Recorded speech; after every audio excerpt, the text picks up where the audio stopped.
تو گھروں کی آبادی کا تعلق میرے عزیزوں وہ حسن سلوک، بیوی کے سلوک اچھا ہو، بیوی کے اخلاق اچھے ہوں، گھر آباد، خامد کے اخلاق اچھے ہوں، گھر آباد ہے۔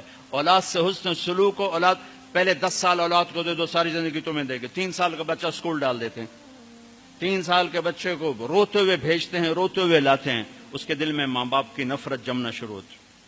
میں 11 سال کا تھا جب میرے باپ نے مجھے گاؤں سے سینٹرل ماڈل اسکول لاہور بھیجا کہ اس کو ڈاکٹر بنانا ہے۔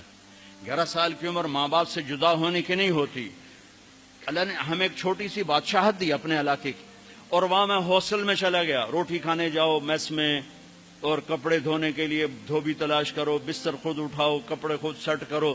تو میں اندر سے ٹوٹ گیا، بکھر گیا، اور میرا دل ماں باپ کی محبت کے لیے مر گیا۔ پھر نہ زندہ ہو سکا، نہیں زندہ ہو سکا۔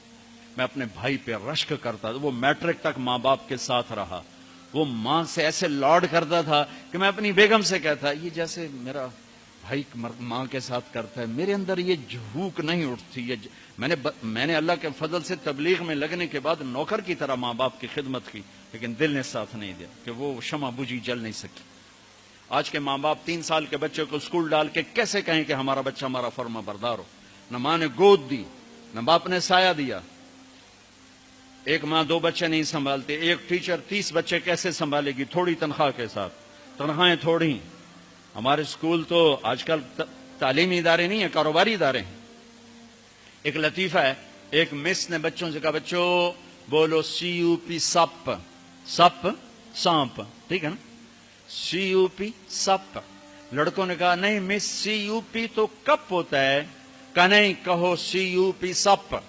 کہا نہیں مس CUP کپ ہوتا ہے۔ کہا بیٹو اتنی تھوڑی تنخواہ میں CUP سپ ہی رہے گا، کپ نہیں ہو سکتا ہے۔ تو ہمارے اسکولوں کی یہ تعظیم ہے۔ یہ اللہ کے بندے خود کروڑوں روپے کماتے ہیں اور امپلائز کو اتنا ہی بھی نہیں دیتے کہ روٹی ڈھنگ سے کھا سکے۔ تو انہوں نے بچوں کی تربیت کیا کرنا؟ انہوں نے بچوں کو کیا پڑھانا؟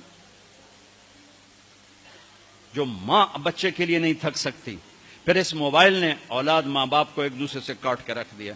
ہمارے فیصل آباد میں ایک خاتون اسکول ٹیچر اور خامد ان کے اچھے پوسٹ پر، تو وہ پیپر چیک کر رہی تھی، رونے لگی۔ تو ان کے خامد نے پوچھا کیوں رو رہی؟ اس نے ایک پیپر آگے کر دیا، رول نمبر ڈیش ڈیش۔ تو اس میں ایک تھا کہ آپ کیا بننا چاہتے ہیں، بچوں سے سوال آپ کیا بننا چاہتے ہیں؟ تو اس بچے نے لکھا تھا کہ I want to be a smart phone, میں اسمارٹ یہ موبائل بننا چاہتا ہوں، یہ آئی فون بننا چاہتا ہوں اور سیمسنگ فون بننا چاہتا ہوں، اس لیے کہ جب میں گھر آتا ہوں تو میں دیکھتا ہوں میری ماں مجھے اتنی توجہ نہیں دیتی جتنے اپنے موبائل کو دیتی ہے۔ جب میں اس سے بات کرتا ہوں تو مجھے نہیں دیکھتی، موبائل کو دیکھتی رہتی، مجھ سے باتیں کرتی ہے۔ اور جب میں اپنے ابا سے بات کرتا ہوں، اپنے لیپ ٹاپ پہ بیٹھا ہوتا ہے، وہ اسے دیکھتا رہتا ہے، مجھے توجہ نہیں دیتا۔ تو اس سے اچھا ہے کہ میں انسان کی بجائے ایک موبائل فون ہوتا کہ میرے ماں باپ مجھ سے پیار تو کرتے۔ تو اس نے میاں نے کہا تو اس میں رو کیوں رہے ہو؟ کہ یہ تیرے بیٹے کا پیپر ہے، یہ میرے تیرے بیٹے کا پیپر ہے، یہ میرے تیرے بیٹے کا پیپر ہے۔ ایک اس موبائل نے ہماری زندگیوں کو تلخ کر دیا، برباد کر دیا، تباہ کر دیا۔ یہ استعمال کی چیز تھی، نہ کہ ہلاکت کی چیز۔